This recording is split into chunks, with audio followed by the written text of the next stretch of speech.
오늘 하나님 주시는 말씀 사도행전 13장 42절부터 52절입니다. 신약성경 211쪽입니다. 사도행전 13장 42절부터 52절입니다.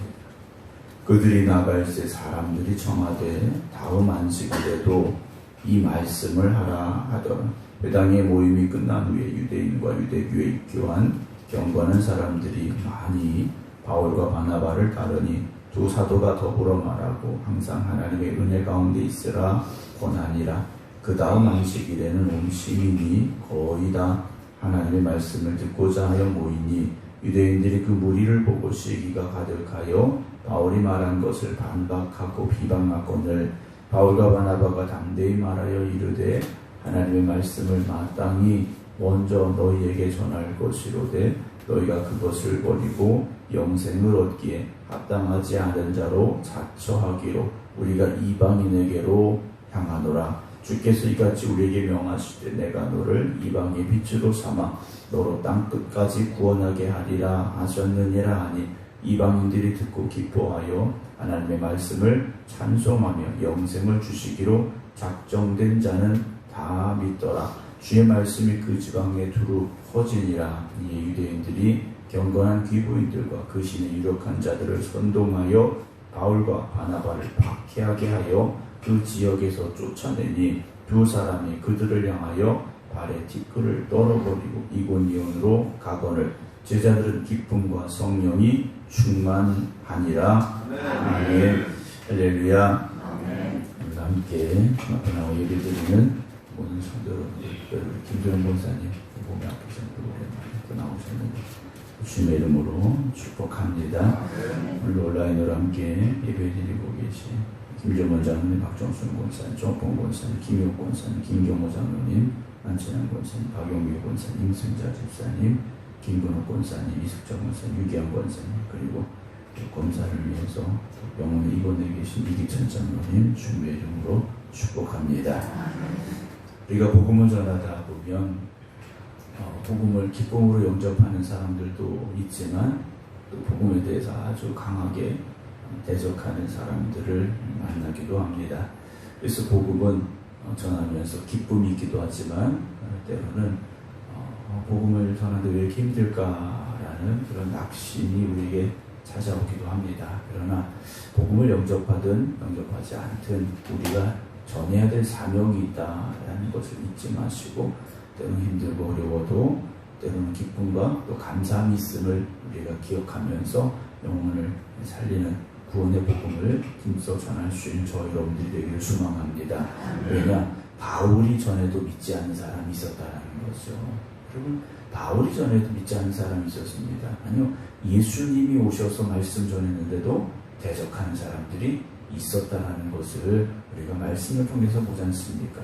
우리가 복음 전하는데 다 아멘하고 화답하겠습니까? 대적하는 사람도 있고 비방하는 사람도 있고 여러 가지 많은 일들이 있을 수 있겠죠. 그러나 하나님의 말씀, 생명의 복음 전하는 것 귀한 사명임을 잊지 마시고 오늘도 힘써 복음 증거하는 일에 함께 할 수 있는 우리 모두가 되기를 소망합니다. 이제 바울과 바나바가 복음을 전하기 위해서 이제 힘써 가고 있음을 보게 되는데요.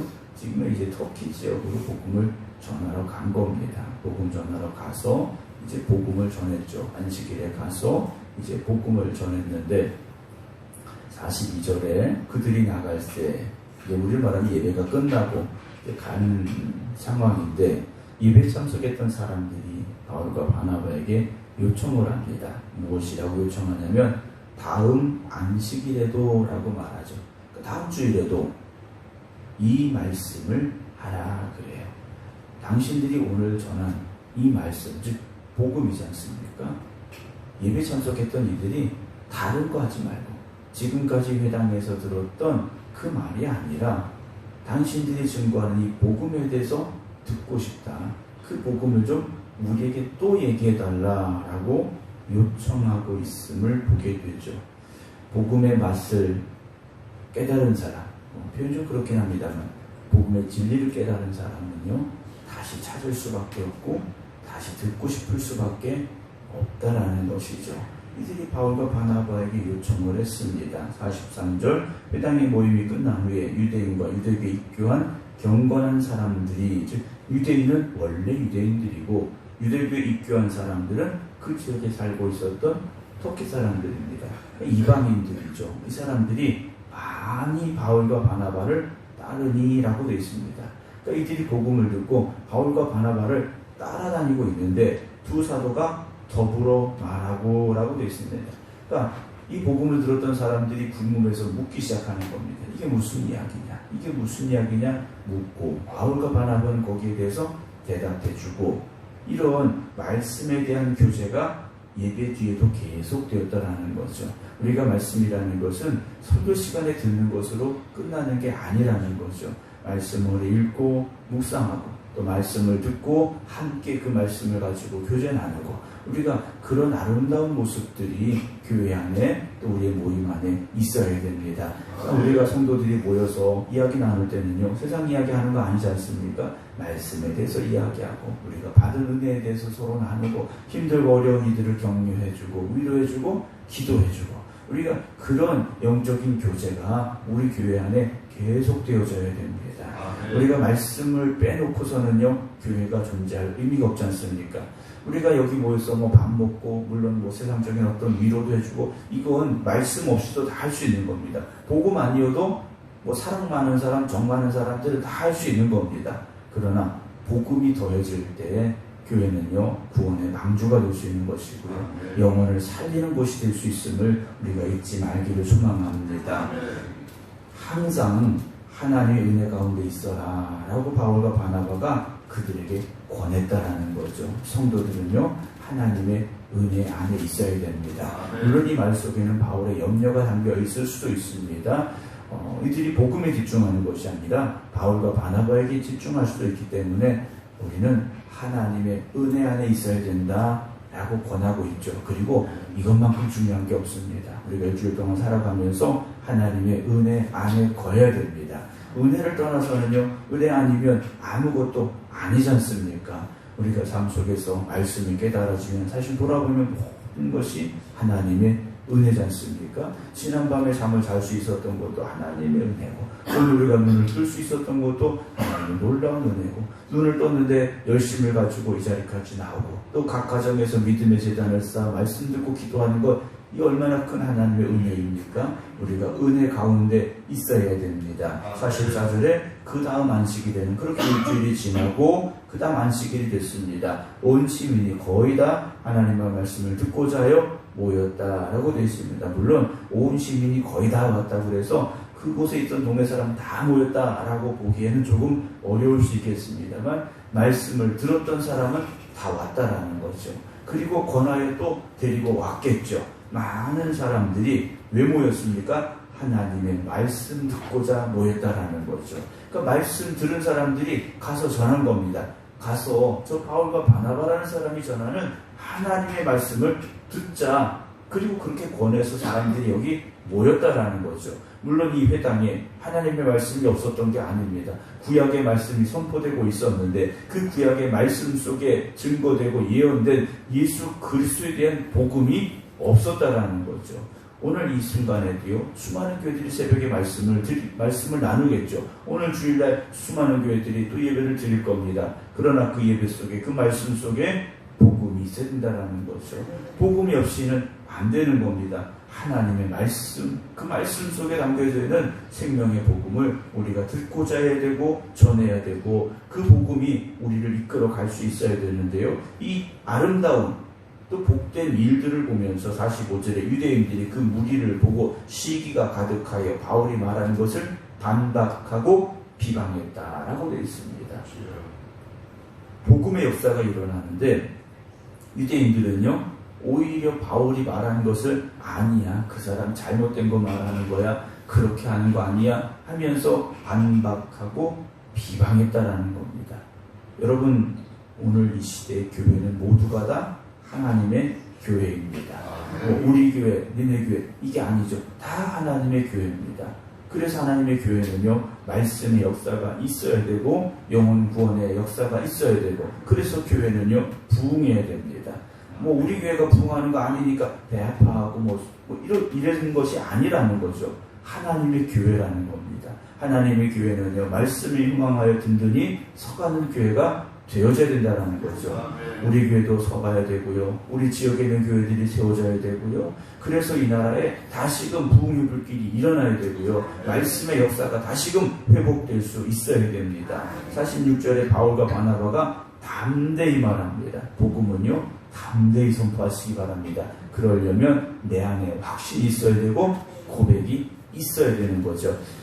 뭐라고 말합니까? 하나님의 말씀을 마땅히 먼저 너에게 전할 것이로되 유대인들에게 먼저 전해야 되는데 라고 말합니다. 왜냐하면 유대인들은 구약의 말씀을 알고 있는 사람들이에요.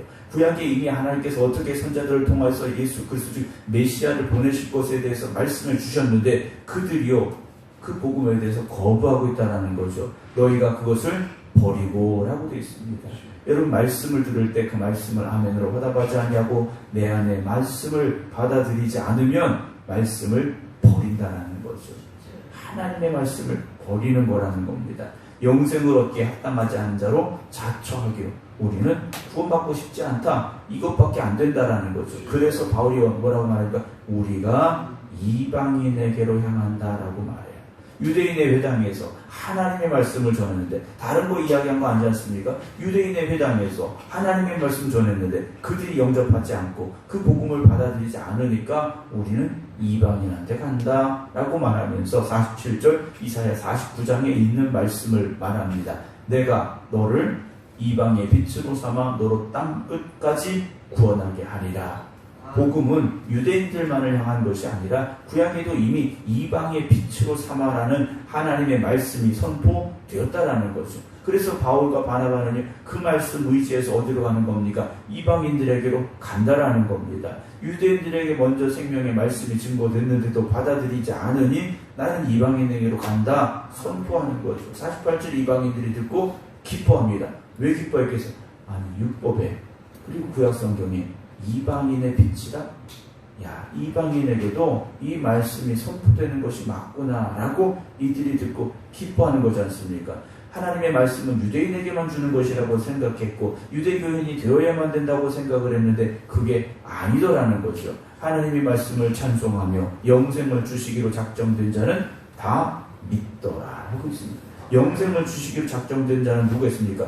말씀을 듣고자 거기 모였던 사람들이겠죠. 그 복음을 들으려고 모인 사람들이겠습니다. 그들이 다 믿었다라는 거죠. 그래서 주의 말씀이 그 지방에 두루 퍼지게 됐다라는 거죠. 말씀이 어떻게 퍼집니까? 말씀을 들은 사람들이 그 말씀을 마음에 담고 그 말씀에 의지하여 살아가고 그 말씀을 전하기 때문에 말씀이 그 지방에 두루 퍼지게 됐다라는 거죠. 우리 교회와 성도 여러분들이 그 사명을 감당하시기 바랍니다. 여러분들이 가는 곳마다 말씀의 씨앗이 뿌려져야 됩니다. 여러분들이 가는 곳마다 말씀의 역사가 있어야 됩니다. 그래서 생각교회 교인들이 돌아다닌다 이것이 아니라 주님의 말씀이 돌아다니는 역사가 일어나야 되는 거지 않습니까? 이에 유대인들이 경건한 기부인들과 그 신의 유력자들을 선동을 해서 자기 힘으로 되지 않으니까 힘을 가진 사람들을 통해서 바울과 바나바를 박해하게 합니다. 그래서 그 지역에서 쫓아내는데 바울과 바나바가 어떻게 합니까? 51절 그들을 향하여 발에 티끌을 떨어버리고 이고니온으로 가게 됩니다. 더 깊숙이 터키의 중심부를 향해서 이들이 나아가게 되는데 52절 제자들은 기쁨과 성령이 충만했다라고 되어 있습니다. 이 복음을 들은 이들은요 기쁨과 성령이 충만했다라는 거죠. 사랑하는 성도 여러분, 복음을 가진 사람은 복음을 들은 사람은 복음이 그 안에 역사하는 사람은 기쁨과 성령이 충만합니다. 세상에 무엇으로도 우리가 기뻐함이 얼마나 가겠습니까? 그러나 성경은 분명히 항상 기뻐라고 했는데 어떻게 기쁨이 가득할 수 있겠습니까? 세상 것과 바꿀 수 없는 복음이 우리 안에 있어야 되고 그 복음에 대한 확신이 있을 때 성령의 충만함이 우리에게 더하여질 것이고 그래서 그 복음으로 인하여서 우리 안에 기쁨이 있고 성령이 충만해지는 역사가 있기를 주님의 이름으로 축원합니다. 오늘도 우리의 사명은 다른 데 있지 않습니다. 복음 전하는 데 있고 영혼을 살리는 데 있음을 기억하시면서 오늘도 여러분들이 가는 곳마다 복음의 씨앗이 뿌려지기를 주님의 이름으로 축원합니다. 기도하겠습니다. 하나님 아버지 은혜와 사랑을 감사드립니다. 주님의 거룩하고 복된 이날 이 새벽 저희들을 주님 전으로 부르시고 또 각자의 믿음의 제단 앞에서 하나님의 말씀 듣게 하여 주시옵사오니 듣는 우리가 깨닫게 하시고 주신 사명 감당케 하여 주시옵소서. 오늘 우리를 먼저 부르신 것은 우리가 복음의 증거자들이 되라고 우리를 불러 주신 줄로 믿사오니 오늘도 저희들이 가는 곳마다 만나는 사람들마다 복음의 씨앗을 뿌리게 하여 주시옵소서. 먼저 내 안에 복음의 기쁨이 있기로 합니다. 구원의 은혜가 더하기로 합니다. 성령의 충만함이 있기로 합니다. 주님 함께 하여 주시옵소서. 그래서 우리 생극교회가 말씀에 굳게 서게 하여 주시옵소서. 복음의 역사가 일어나게 하시고 부흥의 역사가 일어나게 하여 주시옵소서. 영혼을 살리는 교회 되게 하여 주시옵소서. 오늘도 이 성전에서 드려지는 모든 예배 가운데 주님 영광받아 주시옵시고 말씀의 은혜가 더해지는 예배되게 하여 주시옵시며 실족하던 이들이 또한 괴로워하던 이들이 고통받던 이들이 주님으로 인하여 다시 회복되는 역사가 있게 하여 주시옵소서. 그래서 오늘 이 성전이 하나님 보시기에 기뻐하시는 아름다운 성전 되게 하여 주시옵소서. 이제는 우리 주 예수 그리스도의 은혜와 아버지 하나님의 극진하신 사랑하심과 성령님의 감동, 감화, 교통하심이 오늘도 이 새벽 주님의 말씀 듣고 다시금 결단하며 복음 들고 세상을 향해 나갑니다. 기도드리는 모든 성도들 위해 이제부터 영원토록 함께 하시기를 간절히 축원하옵나이다. 아멘.